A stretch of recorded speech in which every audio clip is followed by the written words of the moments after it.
हमारे गांव के गनई चाचा, जिन्हें हम गनई हरिजन के नाम से बुलाते थे, संबोधित करते थे। हालांकि गनई हरिजन उनका नाम था, लेकिन हम उन्हें गनई चाचा ही कहते थे। का चाचा, का हाल हो, ठीक बड़ा? तो चाचा बड़े प्यार, अरे बच्चा वाह वाह, कब आया?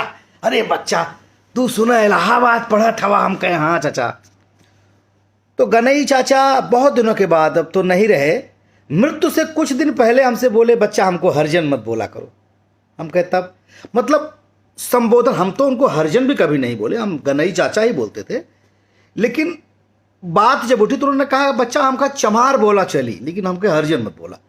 हम हालांकि वो बात के समझ ना पड़ी, लेकिन बचपन से लेके हमारे दादाजी और गनई चाचा हमारे ट्यूबवेल पर अक्सर मिलते थे। हमारे एक ट्यूबवेल गनई चाचा के दरवाजे पर है। गनई चाचा को उनकी बस्ती के लोग साहब कहते थे। थोड़ी जानकारी या पढ़े लिखे कम थे, लेकिन थोड़े ज़्यादा अकल थी उनमें। एक दिन हम गनई चाचा के घर पे बैठे थे और ट्यूबवेल हमारा चल रहा था। हमको प्यास लगी तो उनकी औरत, यानी कि जो गनई चाचा की वाइफ है, जिनको हम चाची कहते थे, तो बर्तन धुल कर पानी से अपने गिलास, कटोरी, चम्मच वहीं रख दिए। अपना सूख रहा था। हमको प्यास लगा, हम गनई चाचा गिलास लिए और हैंड जो चल रहा था ट्यूबवेल, उसमें से गिलास में पानी भर के पीने लगे। और चाचा दौड़ते हुए, अरे बच्चा रुक जा रुक जा रुक जा, ये क्या करता हुआ? हम तब तक पानी पी लिए। कहा भाई चाचा?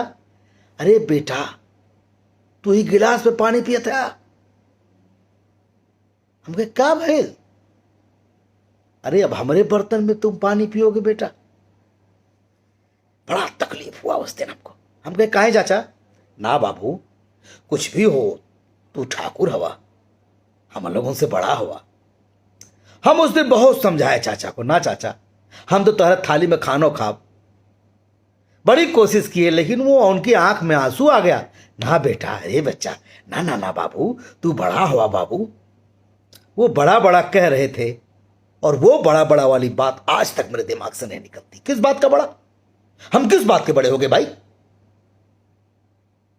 मैं ठाकुर, ब्राह्मण, शूद्र, वैश्य के इस जो तथा कथित वर्ण बनाया गया, इसका घोर विरोध करता हूं। मैं सीधे जानता हूं, जिसके कर्म अच्छे हों वही ब्राह्मण है, वही क्षत्रिय है। शूद्र का मतलब क्या हुआ है? जिसके बुरे कर्म हो, मतलब चमार के घर में जो पैदा हुआ वो चमारे रहेगा जीवन भर। खैर, बहुत गुड़ विषय है। आज तक कर तो सरकार भी इसका सामना नहीं कर पाई, लेकिन मुझे ऐसा लगता है, मुझे याद है वाकया, मैं 8वीं या 9वीं में पढ़ता था और हमारे घर से नज़दीक एक बाजार है शाहगंज। मेरे पिताजी मेरी दवा करने के लिए, मेरे टॉन्सिल हो गया था, हमको ले गए थे और शाहगंज का जो चौराहा है वहीं से जीप पकड़नी थी घर वापस आने के लिए।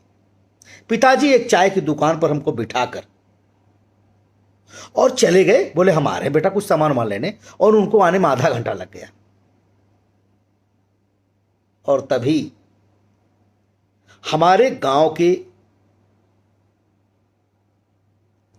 वही हमारे गनई चाचा बाजार गए थे शाहगंज। वो आए, वो भी जीप पकड़ने आए। बोले अरे बचवा तू यहां कैसे? हम कहे चाचा टॉन्सिल हो रहा ना, तो बाबू ले आए बाटन, गहन को दवाई लावे। फटाफट फटाफट तो छोला और समोसा मिक्स करके गर्मा गर्म बन रहा था और ले आए। ले बच्चा खाओ खाओ खाओ खाओ खाओ। मेरे आंखों में आंसू आ जा रहे हैं भाई साहब। मैं क्या बोलूं, मैं भावुक हो जा रहा हूं। जो शिद्दत से गनई चाचा ने मुझे वो खिलाया था। आज भी जब मैं अपने गांव जाता हूं, दलित बस्ती में जाता हूं, तो मैं सबके घर बैठता हूं और डंके की चोप से सबके बर्तन में भी खाना भी खा लेता हूं, पानी भी पी लेता हूं, जिसको मुझे जो कहना हो वो कहे। लेकिन मुझे आज तक ये बात समझ में नहीं आई कि इस व्यवस्था से कब समाज बाहर निकलेगा। चांद तक पहुंच गए हम, बड़ी बड़ी बातें करते हैं। इस गंदी कुरीतियों को दूर करिए। कोई ठाकुर नहीं, कोई ब्राह्मण नहीं, कोई शूद्र नहीं, कोई वैश्य नहीं। इंसान है, इंसान है। अच्छा इंसान होता है, बुरा इंसान बुरा इंसान होता है। बस ये जातिवाद से ऊपर उठिए।